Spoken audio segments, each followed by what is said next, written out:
coaches, starting with Butch Hartman, then going to Hank Haney, and then Sean Foley, who basically all had completely different philosophies Yeah. on a golf swing. But the important point for Tiger was during each one of those times, he thought what he was doing was the right thing. He totally bought into it. He totally believed it.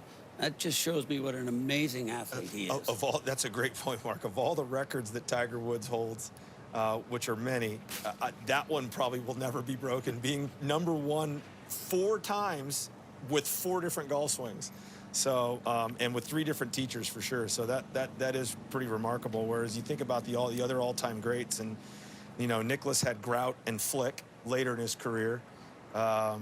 You know, those guys, they might have had 1 instructor, maybe 2 instructors throughout their careers, or maybe no instructors at all, and 1 swing, and they dabbled. But this guy completely rebuilt himself 3 or 4 times and still dominated the sport, which is unfathomable to me, to be honest. Well, speaking of rebuilding, let's now welcome in the medical correspondent for NBC News. That is Dr. John Torres.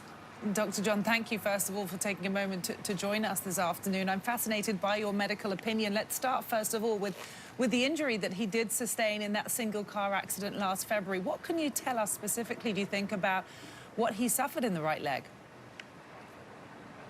You know, he suffered multiple injuries in the right leg, and each of these injuries is very serious, but the injuries together gets very complicated. So if you think about the lower leg below the knee, there's 2 bones there. He fractured those, and they're what we call open fractures, which means they were exposed to the skin on the outside. They basically went through the skin. They had to put a rod in one of those, and that rod is going to stay with him. On top of that, he had some ankle injuries that required plating, we call it, which is another surgery. But perhaps the most important and serious one is the muscle injury he sustained there. He had what we call compartment syndrome, meaning that the pressure was building up so intensely there because of the swelling that he almost lost his leg, and they had to open up the muscle surgically in order to relieve that pressure. That's what probably takes the longest to heal and could cause some complications later on with scar tissues.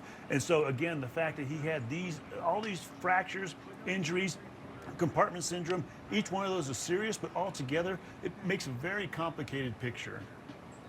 And so what would the typical recovery be from those kind of injuries you've just described? And so the typical recovery, and remember, Tiger Woods is not the typical person because he is very athletic, very driven, has a lot of resources to get him that physical therapy he needs and a lot of time to be able to spend on that physical therapy. But typically, each one of these, 4 to 6 months to fully recover. Again, combined together, you can double that time and say it's going to take about a year to fully recover.